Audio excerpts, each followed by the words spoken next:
Kabinet Kerja, dan juga tak lupa hadir di sini jajaran para pejabat dari Kementerian Agama dari seluruh Indonesia, dan juga sejumlah mahasiswa-mahasiswa Islam dari seluruh Indonesia, baik itu Universitas Islam Negeri dan juga universitas-universitas agama lainnya yang hadir di Istana Negara Jakarta kali ini.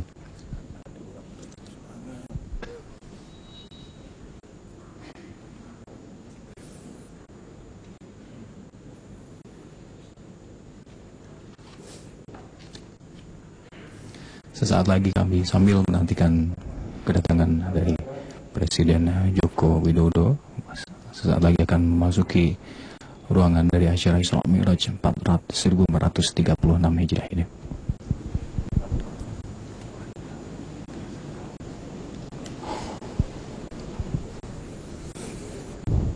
Sekilas kami melihat Bapak Presiden Joko Widodo didampingi oleh Bapak Menteri Agama, Bapak Luman Hakim Saifuddin, akan segera memasuki ruangan.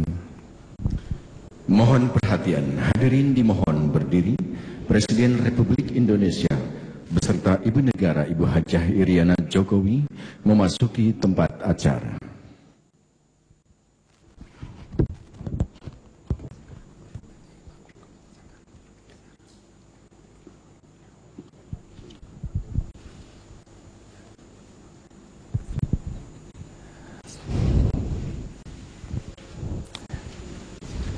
Presiden Republik Indonesia telah tiba di Istana Negara untuk mengikuti acara peringatan Isra Mi'raj 1436 Hijriah ini. Tampak juga Hidayah Nur Wahid, mantan Ketua MPR. Lagu Kebangsaan Indonesia Raya akan bersama-sama lantunan lagu Indonesia Raya.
Duduk kembali.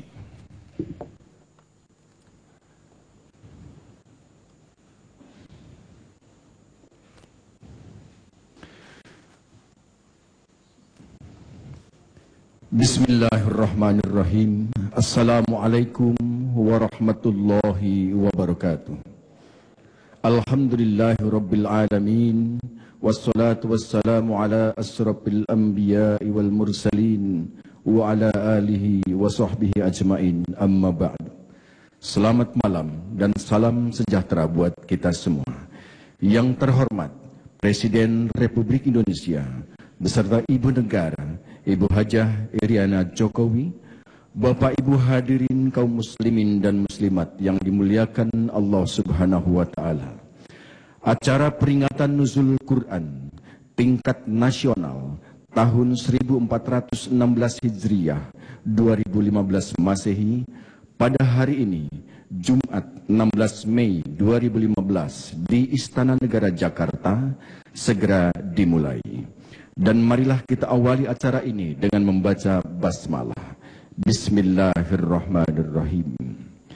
Bapak Ibu hadirin yang kami muliakan, selanjutnya kita simak bersama pembacaan ayat-ayat suci Al-Quran, surat Al-Isra ayat 1 dan surat An-Najm ayat 1 sampai dengan 15 oleh Saudara Muhammad Yasser Arafat, dosen Universitas Islam Negeri Sunan Kalijaga, Yogyakarta. Dalam rangka melestarikan hasanah budaya lokal, bacaan Al-Quran ini akan dibacakan dengan langgam Nusantara, dan sari tilawah dibacakan oleh Saudari Ipone Hormaidian dari Radio Republik Indonesia, Jakarta.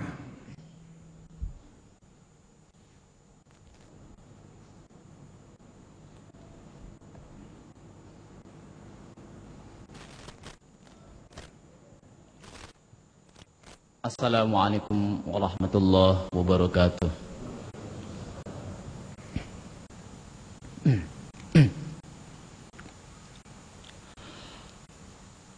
A'udzu billahi minasy syaithanir rajim.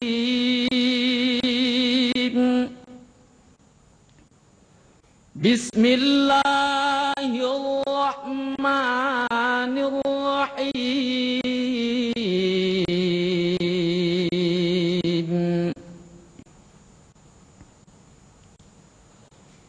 Subhanalladzi asra bi'abdihi laylan minal masjidil haram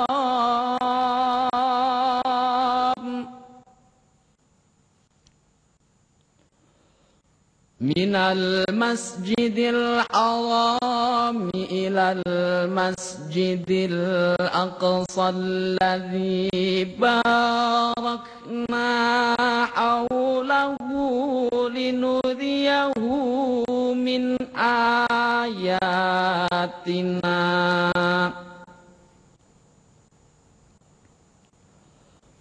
Innahu huwas sami'ul basir.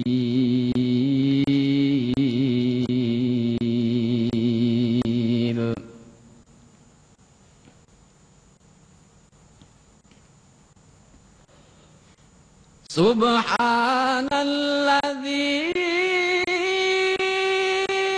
asra bi'abdihi laylan minal masjidil haram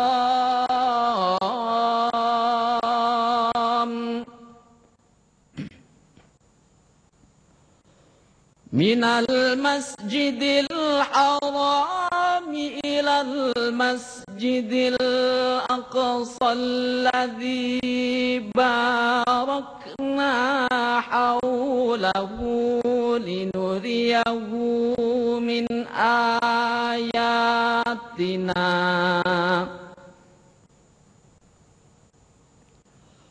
Innahu huwas sami'ul basir.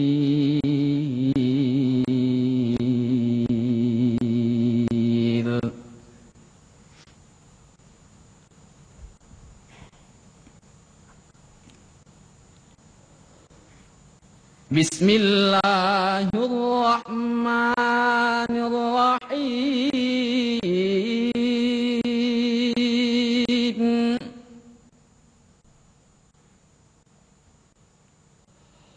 Wan najmi idza hawa ma dhalla sahibukum wa ma ghawa wa ma yantiqu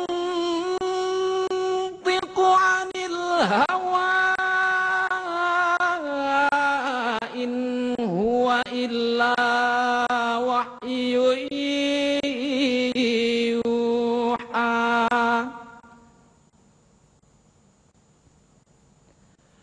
allamahu syadidul quwa dzu mirratin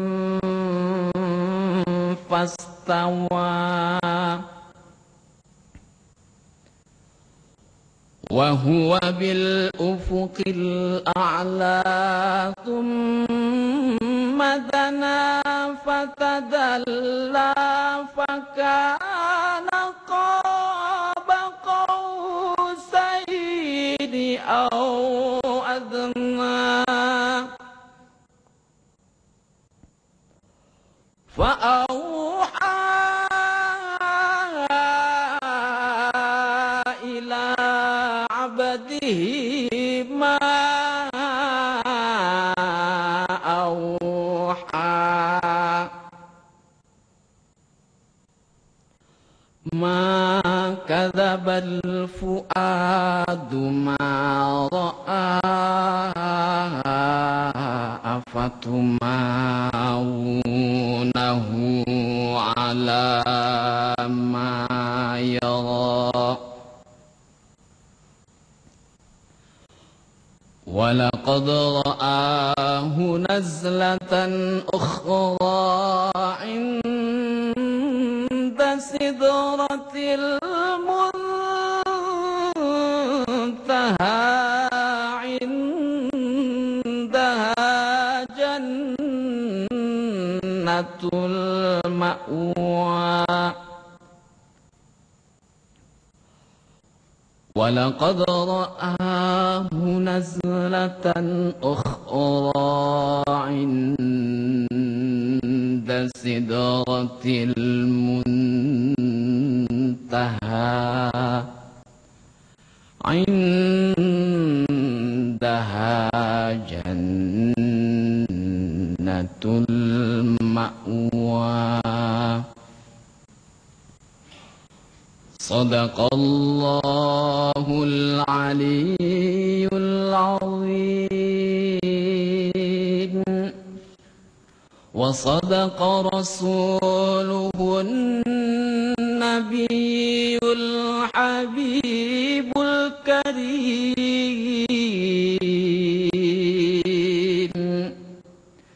walhamdulillahi rabbil alamin.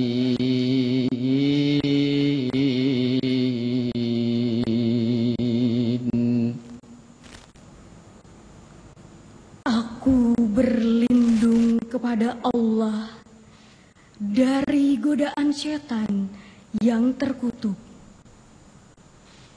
dengan menyebut nama Allah yang Maha Pengasih, Maha Penyayang.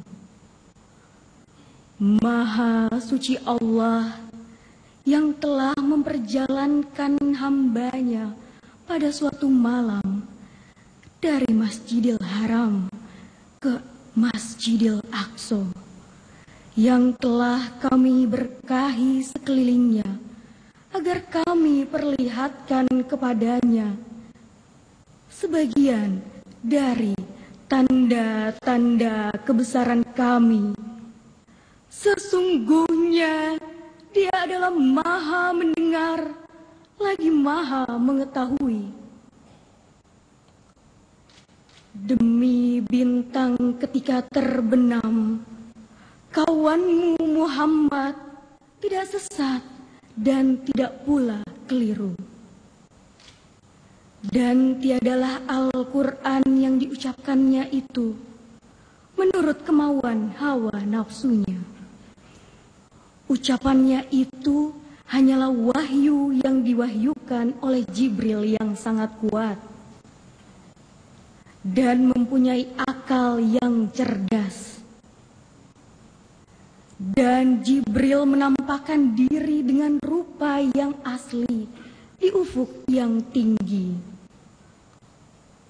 Kemudian Jibril mendekat pada Muhammad hingga keduanya berjarak 2 ujung busur panah atau lebih dekat lagi. Lalu dia menyampaikan kepada Muhammad apa yang telah Allah wahyukan. hatinya tidak mendustakan apa yang telah dilihatnya. Maka, apakah kaum musyrik Mekah hendak membantahnya tentang apa yang telah dilihatnya?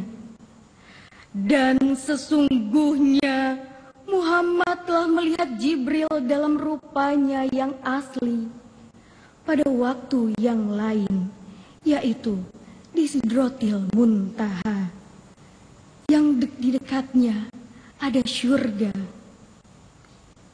Maha benar Allah yang maha agung. Assalamualaikum warahmatullahi wabarakatuh.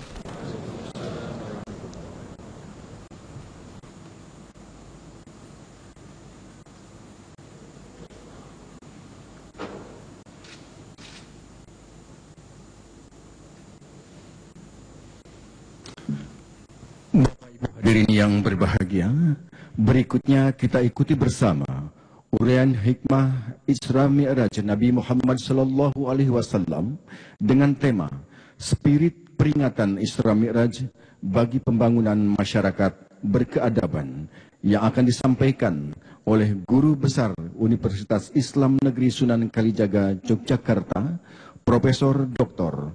H. Syamsul Anwar MA.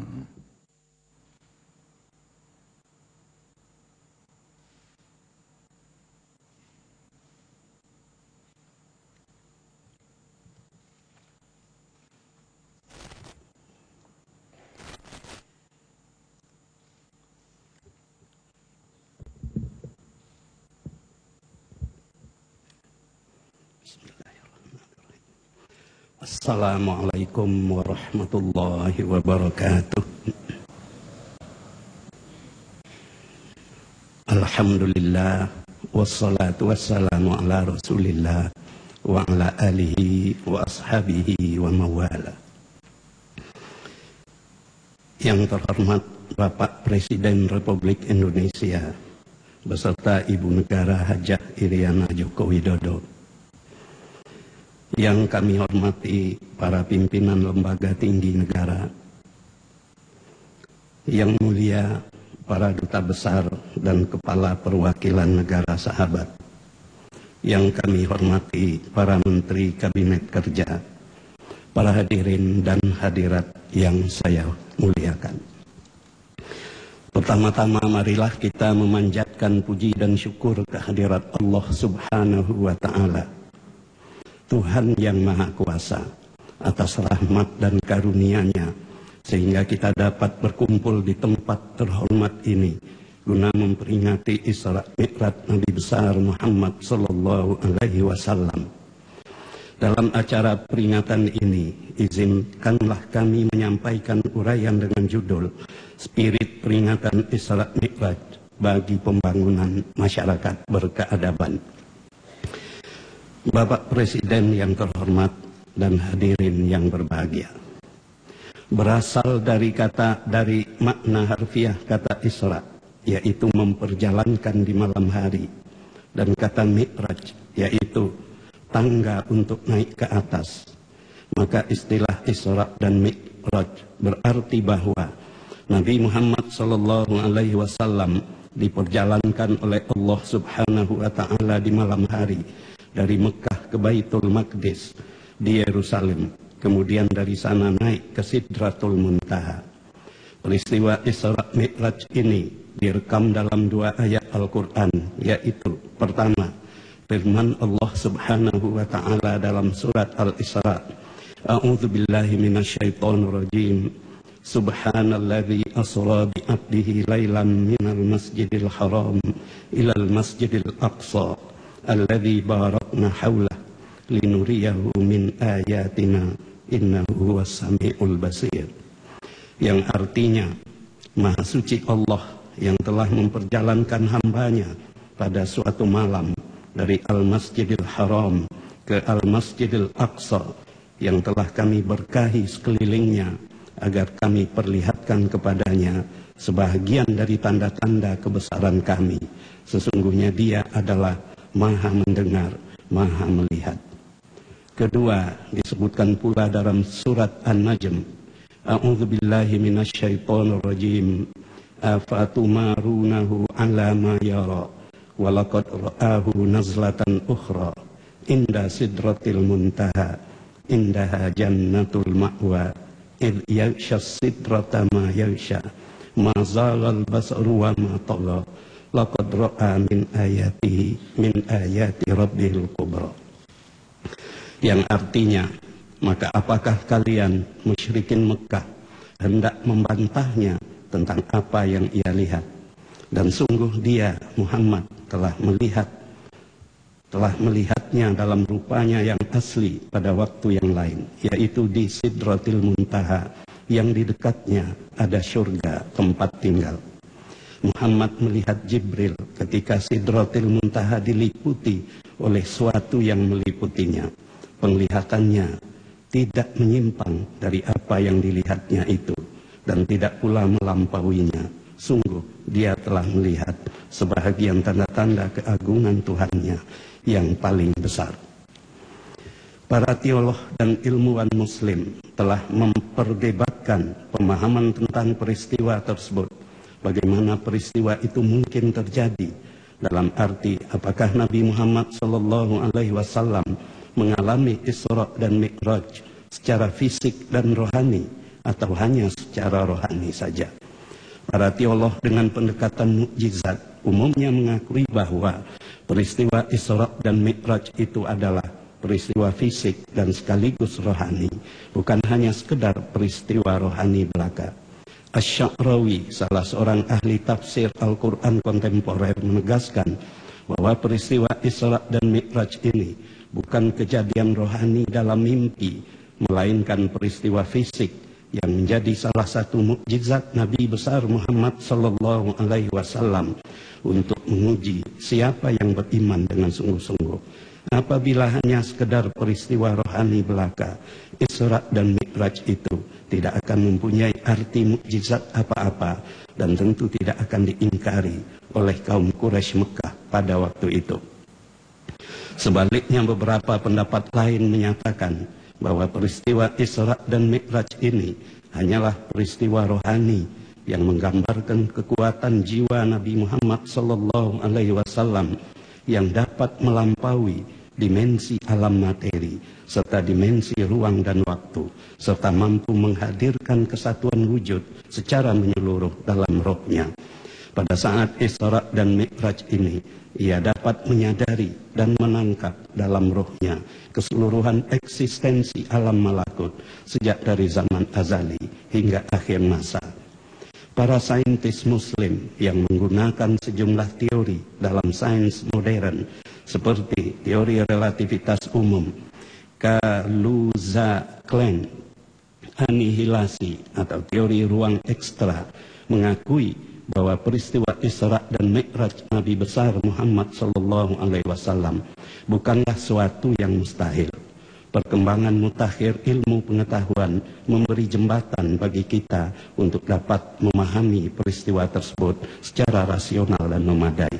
Namun diakui bahwa belum ada teori yang dapat menjelaskannya hingga hari ini secara tuntas dan eksak. Oleh karena itu sejatinya peristiwa Isra dan Mi'raj ini menjadi sumber dorongan bagi semua kita untuk lebih meningkatkan perkembangan ilmu pengetahuan baik tentang alam makro maupun alam mikro bagi kepentingan pembangunan hidup manusia di atas bumi, di samping guna meningkatkan iman dan ketakwaan kepada Sang Pencipta. Dalam kitab suci Al-Quran yang diajarkan oleh Nabi besar Muhammad SAW terdapat dorongan kuat seperti itu, sebagaimana misalnya ditegaskan dalam surat Yunus ayat 101, A'udzubillahi minasyaitonir rajim, Qul inzuru madza fis samawati wal ard, yang artinya, katakanlah hai Muhammad, selidikilah oleh kalian apa yang ada di langit dan di bumi.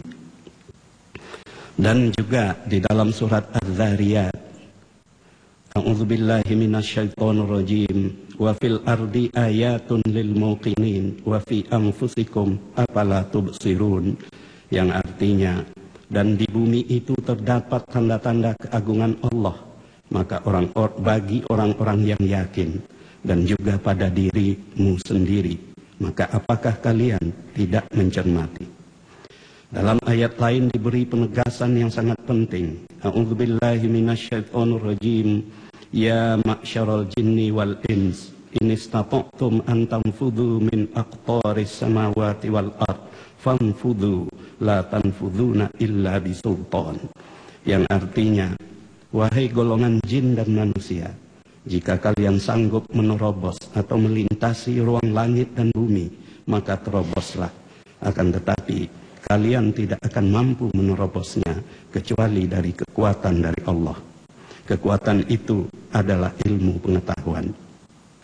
Kita bangsa Indonesia alhamdulillah dianugerahi oleh Allah Subhanahu wa taala sebuah negeri dengan kekayaan sumber daya alam yang melimpah di darat dan di laut. Kekayaan melimpah itu tentu tidak mungkin dapat kita kelola dan kita eksploitasi sendiri secara baik tanpa adanya penguasaan sains dan teknologi secara memadai. Oleh karena itu, melalui hikmah Isra dan Mi'raj ini, mari kita menjadikan semangat penguasaan ilmu dan teknologi sebagai etos utama bangsa kita, agar kita mampu mengelola sendiri sumber daya alam kita tanpa banyak tergantung kepada orang lain dalam rangka membangun dan meningkatkan kesejahteraan seluruh masyarakat. Bapak Presiden dan para hadirin yang saya hormati, peristiwa Isra Mi'raj dialami oleh Nabi Muhammad SAW beberapa waktu sebelum beliau pindah atau hijrah ke kota Madinah. Menurut tradisi Islam, peristiwa ini terjadi pada tanggal 27 Rajab tahun 1 sebelum Hijriah, sebagaimana kita peringati pada malam ini.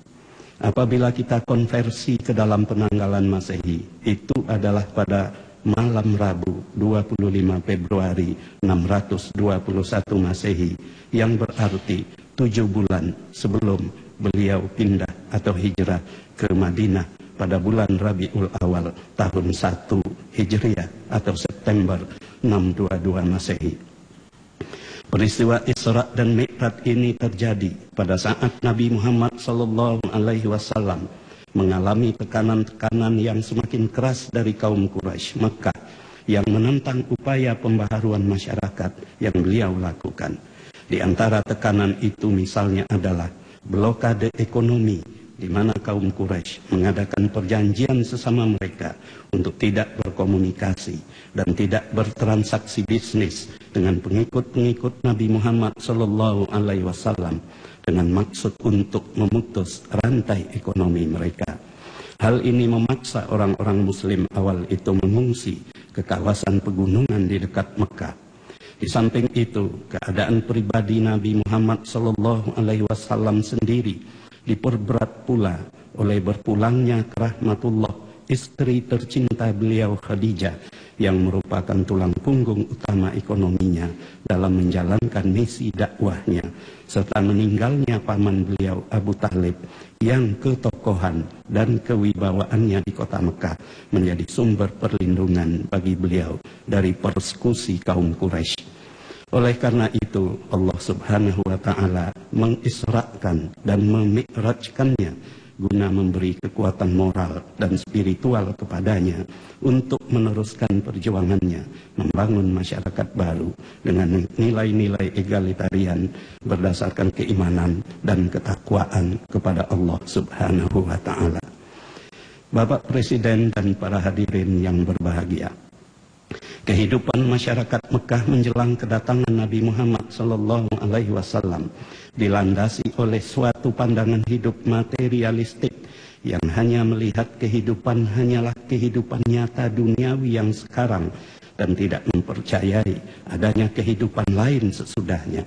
Ini dicatat di dalam Al-Quran. Wa qalu in hiya illa hayatuna dunya wa ma nahnu bimab'utsin.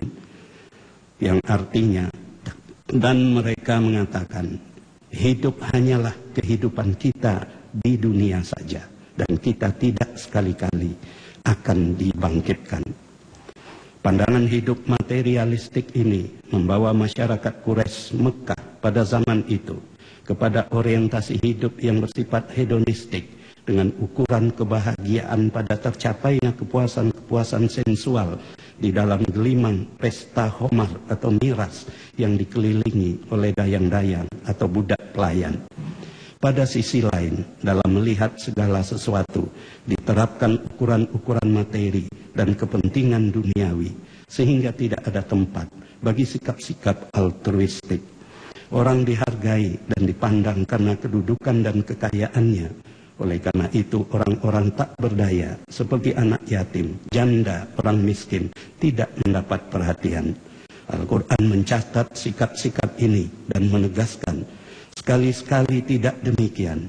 Sebenarnya kalian tidak memuliakan anak yatim dan tidak saling mengajak menyantuni orang miskin. Kalian makan harta kekayaan dengan cara mencampur baurkan yang halal dengan yang batil. Dan kalian mencintai harta benda dengan kecintaan yang berlebihan. Surat Al-Fajr ayat 17 sampai 20.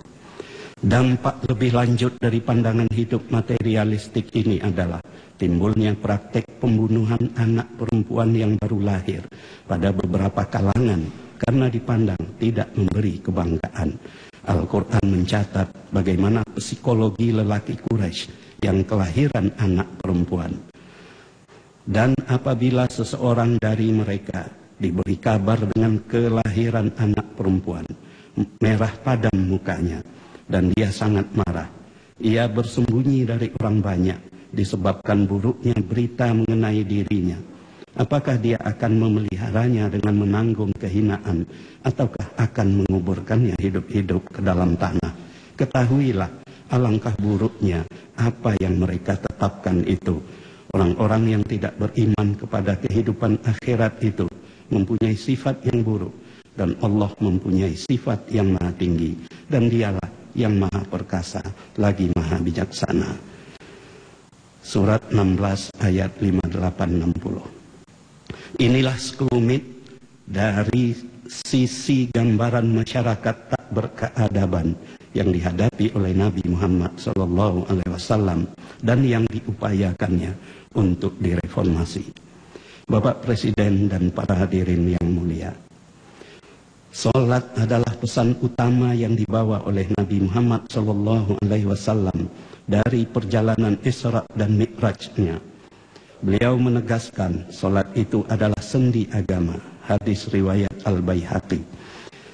Salat selain sebagai ritual ibadah juga merupakan metode untuk membangun kepekaan batin dan sensitivitas nurani yang tajam yang sangat diperlukan dalam membina hubungan sosial dengan sesama.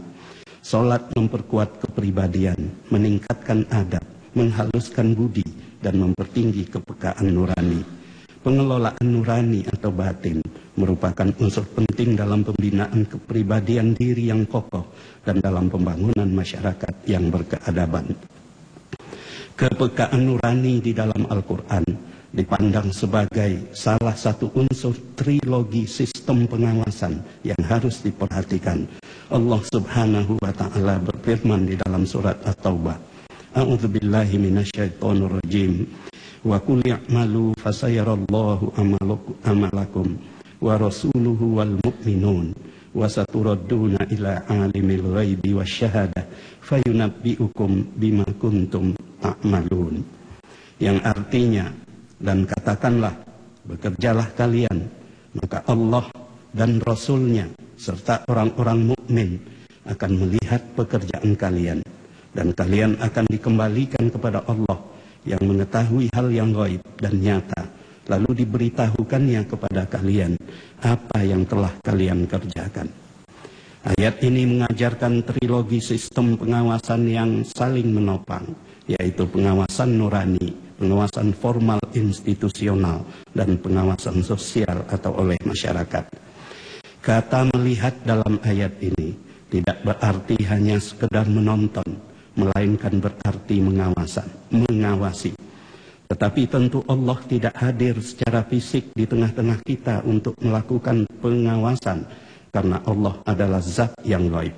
Ia hadir dalam hati setiap orang beriman dan meyakini bahwa Dia melihat segala apa yang diperbuatnya.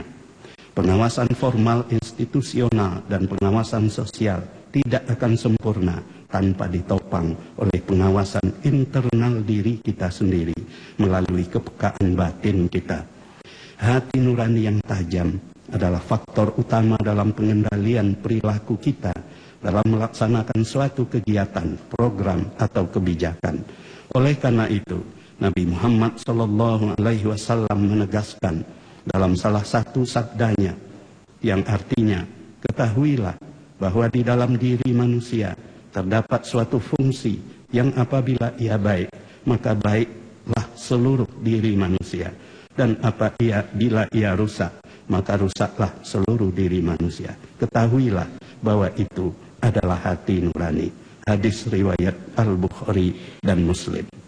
Bapak Presiden dan para hadirin yang berbahagia, pada dasawarsa terakhir ini banyak dilakukan studi-studi empiris oleh para pakar yang menghubungkan peran agama dan ritual-ritual ibadah di dalamnya dengan pengembangan masyarakat dan performance ekonomi.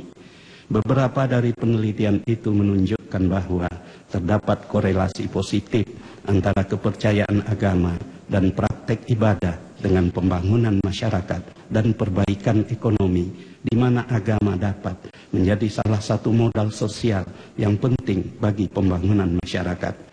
Hubungan yang baik antara negara dan agama dapat memberi pengaruh yang positif kepada kemampuan perkumpulan-perkumpulan penggiat agama untuk menciptakan modal sosial bagi pengembangan dan pemberdayaan masyarakat. Dalam artikelnya yang berjudul Faith and Fragile States, Why the Development Community Needs Religion, setelah menguraikan 5 cara bagaimana agama mempengaruhi pembangunan, Seth Kaplan menegaskan bahwa kepercayaan agama yang merupakan pengaruh dominan terhadap pandangan dunia masyarakat di negara-negara Afrika, Asia, Timur Tengah, dan Amerika Latin dapat membentuk tidak hanya pandangan-pandangan moral dan etik, tetapi juga pendirian politik mengenai berbagai masalah seperti soal legitimasi dan soal-soal lain mengenai kepemimpinan dan pemerintahan. Agama dapat sangat mempengaruhi sikap-sikap mengenai perubahan sosial, pertumbuhan ekonomi, peningkatan penghasilan. Mengomentari buku Spiritual Economy, Islam, Globalization and Development, karya Doromir Rudnikic, Sunite menegaskan bahwa para penganut filsafat pembangunan berlandaskan iman menegaskan bahwa pembangunan masyarakat yang memisahkan etika agama dari pembangunan itu sendiri mengalami kegagalan dan akhirnya berujung pada degradasi moral, merajalelanya korupsi, dan produktivitas yang rendah. Sebaliknya, filsafat ini menempatkan etika agama di titik pusat untuk menanamkan kesalehan individual guna menjadi pendorong bagi produktivitas dan daya saing yang lebih besar. Ekonomi spiritual bukanlah penolakan terhadap pembangunan ekonomi, tetapi adalah memperbaiki logika pembangunan yang berfokus pada teknologi dan pengetahuan ansih, menjadi berfokus pada moral individu dan etika religius yang diposisikan sebagai penangkal kegagalan yang mungkin terjadi dalam proses pembangunan itu sendiri. Dalam ajaran Islam terdapat sejumlah prinsip-prinsip yang sangat penting bagi pemupukan etos terkait peningkatan kehidupan ekonomi, khususnya lagi etos kerja. Etos kerja merupakan semangat dan karakter jiwa yang mencerminkan sikap dalam bekerja. Di antara butir-butir etos kerja penting yang diajarkan agama adalah kerja keras, ulet, dan tekun, tanggung jawab, akuntabilitas, disiplin, tepat waktu, efisien, berorientasi mutu, terus meningkatkan pengetahuan dan keterampilan, serta mampu membangun kerjasama yang baik. Dengan memandang kerja sebagai ibadah dan amal soleh, agama Islam menjadikan keberhasilan kerja di dunia sebagai ukuran keberhasilan manusia di akhirat kelak.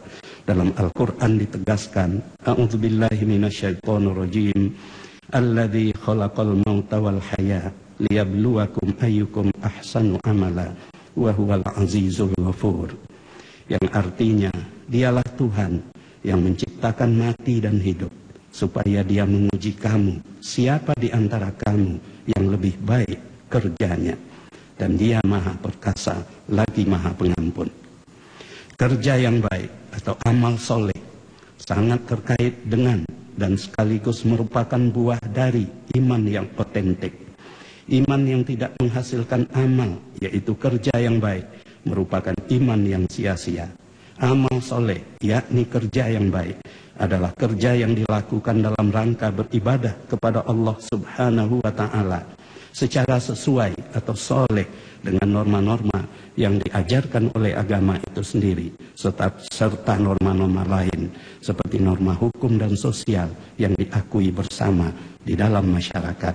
Dan penyimpangan dari norma-norma tersebut merupakan suatu yang mungkar, dan dalam bahasa sosiologis yang luas berarti suatu perbuatan korup.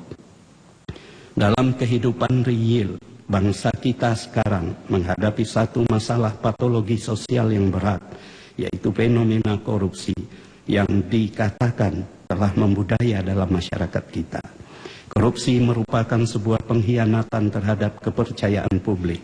Dari sudut hukum, korupsi dipandang sebagai extraordinary crime, kejahatan luar biasa. Hal ini adalah karena sesuai dengan arti kata korupsi itu sendiri, yaitu perusakan. Korupsi merusak, bahkan menghancurkan sendi-sendi kehidupan sosial dan moral masyarakat. Pemberantasan budaya korupsi merupakan kondisio sine qua non bagi upaya pembangunan kehidupan masyarakat yang berkeadaban, berkesejahteraan, dan berkeadilan. Dalam agama Islam, perbuatan korupsi dipandang sebagai perbuatan mungkar. Makan harta hasil korupsi dinyatakan sebagai makan harta dengan jalan batil yang dilarang keras. Dalam surat Al-Baqarah ayat 188 ditegaskan yang artinya, dan janganlah sebagian kamu makan harta sebahagian yang lain di antara kamu dengan jalan yang batil, dan janganlah kamu menyuap dengan harta itu kepada penguasa agar kamu dapat memakan sebahagian daripada harta orang lain itu dengan jalan dosa, padahal kamu mengetahui.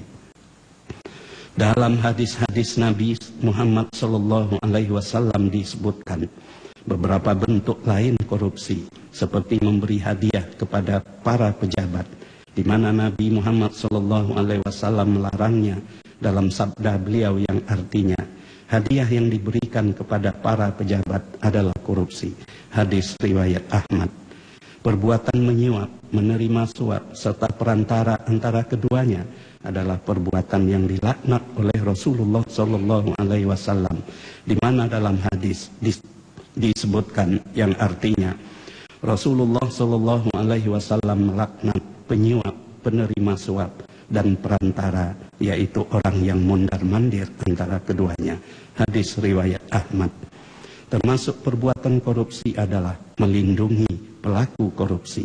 Nabi besar Muhammad SAW bersabda yang artinya, barang siapa melindungi pelaku korupsi, maka dia adalah pelaku korupsi juga. Hadis riwayat Abu Daud.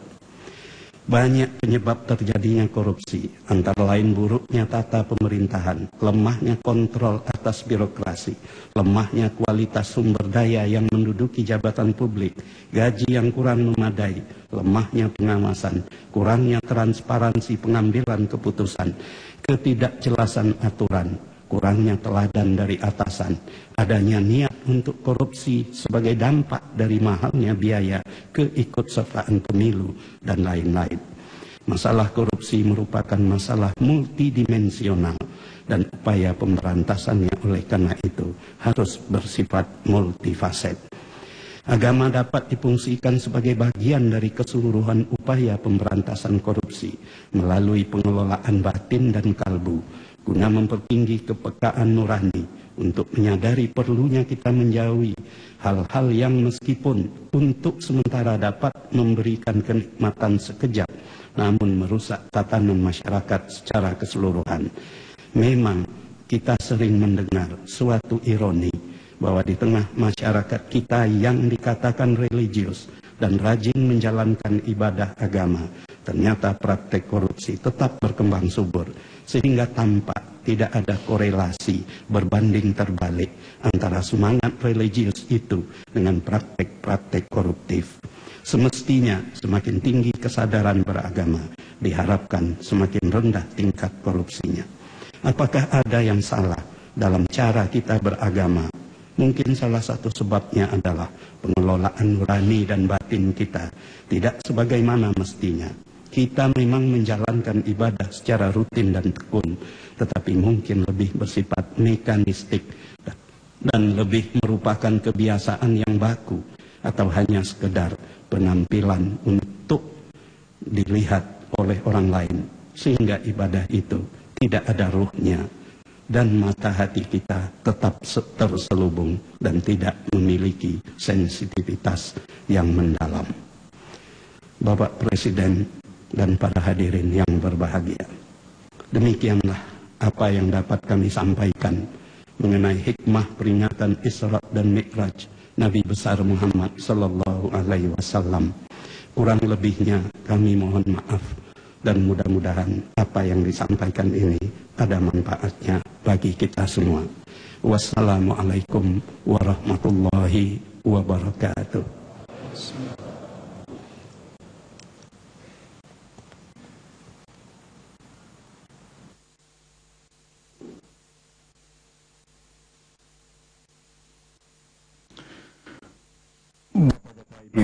Yang kami muliakan, selanjutnya kita dengarkan bersama sambutan Menteri Agama Republik Indonesia.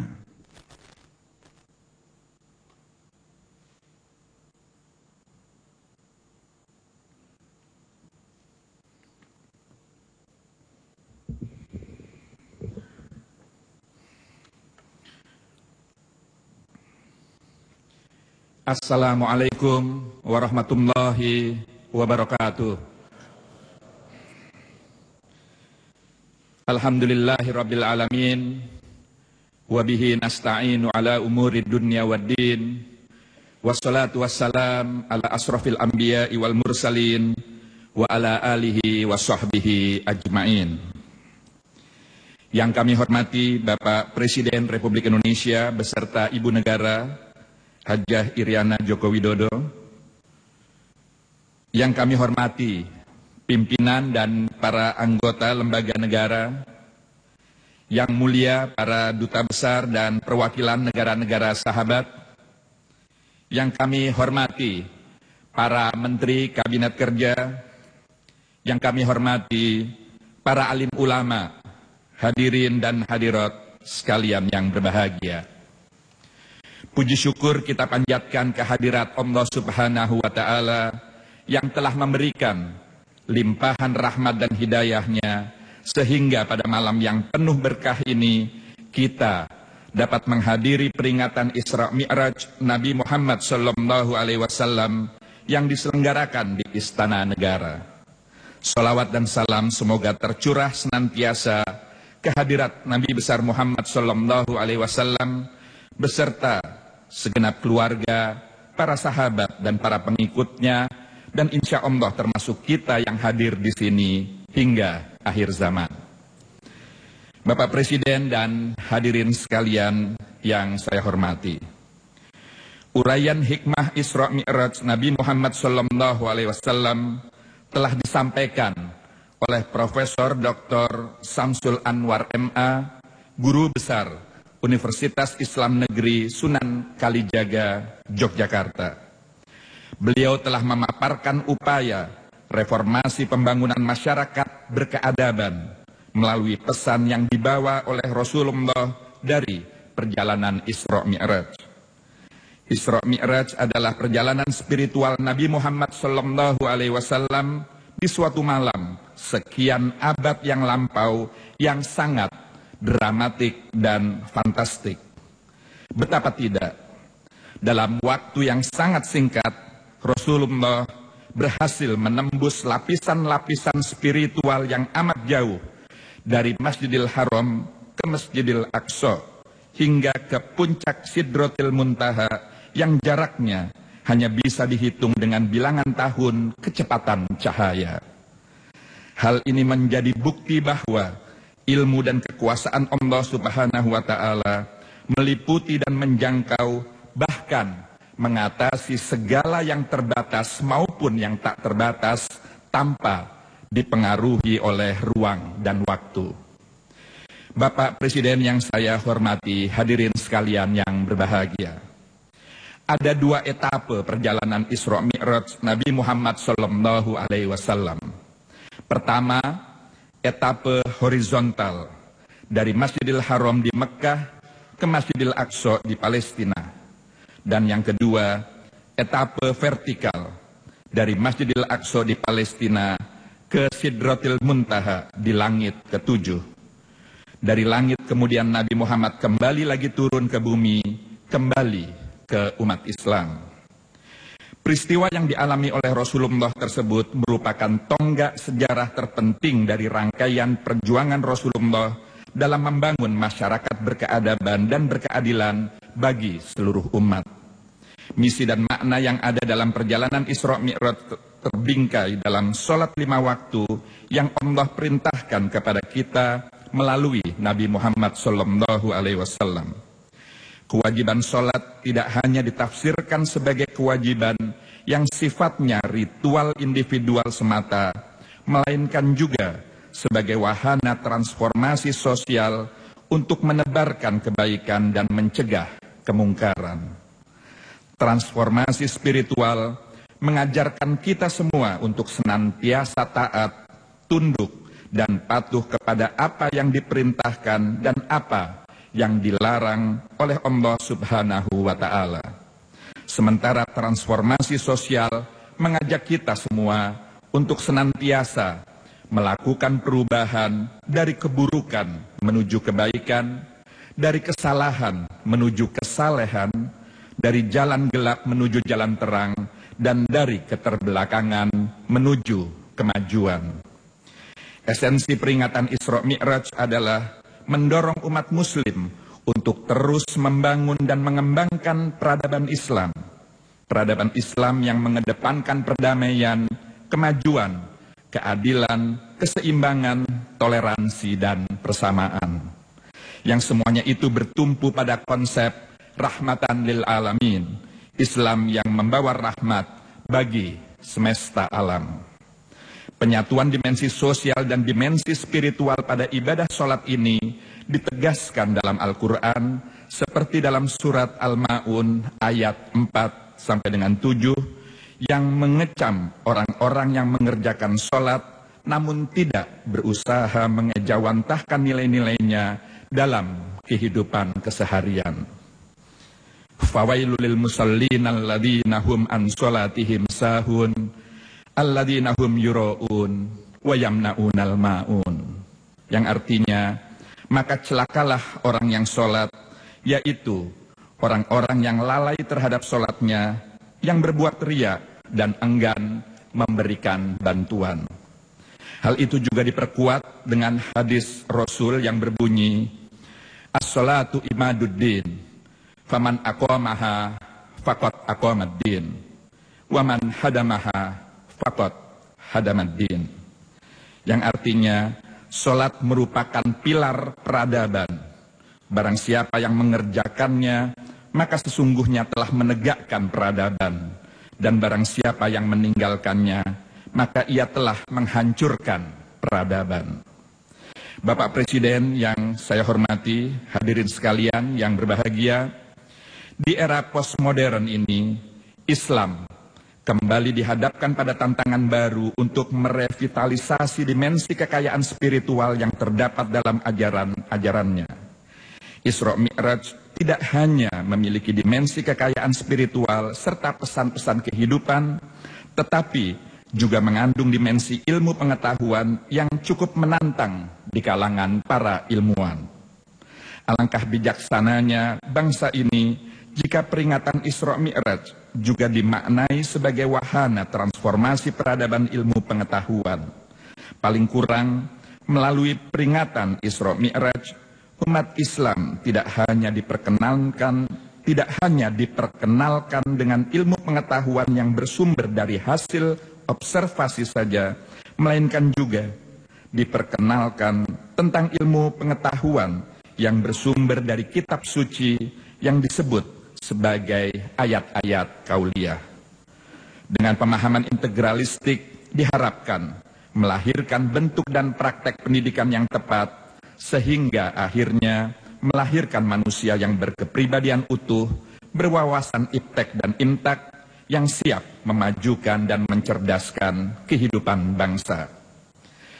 Akhirnya, kami mohon perkenan Bapak Presiden untuk memberikan sambutan peringatan Isra Mi'raj pada malam hari ini. Semoga kita semua dapat memetik hikmah dari peringatan Isra Mi'raj Nabi Muhammad SAW ini dalam rangka memantapkan proses pembangunan masyarakat berkeadaban menuju Indonesia yang maju, sejahtera dan bermartabat. Demikian, terima kasih. Wassalamualaikum warahmatullahi wabarakatuh.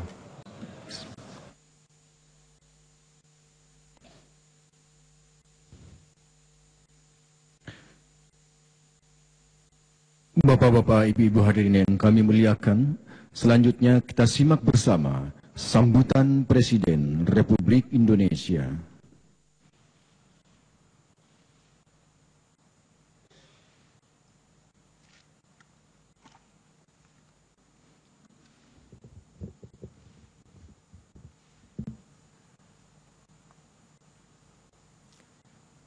Assalamualaikum warahmatullahi wabarakatuh.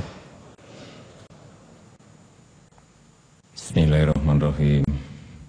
Alhamdulillahirabbil alamin. Wassalatu wassalamu ala asrofil anbiya'i wal mursalin.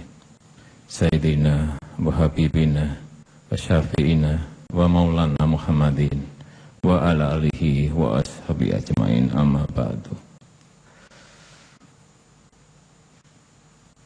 Yang saya hormati para pimpinan lembaga negara, yang saya hormati Yang Mulia Duta Besar Negara Sahabat yang hadir, para Menteri Kabinet Kerja,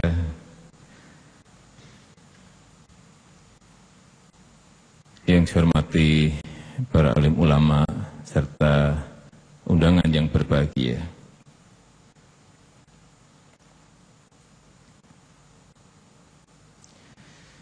Marilah kita panjatkan puji dan syukur kehadirat Allah Subhanahu wa ta'ala atas rahmat dan karunia-Nya.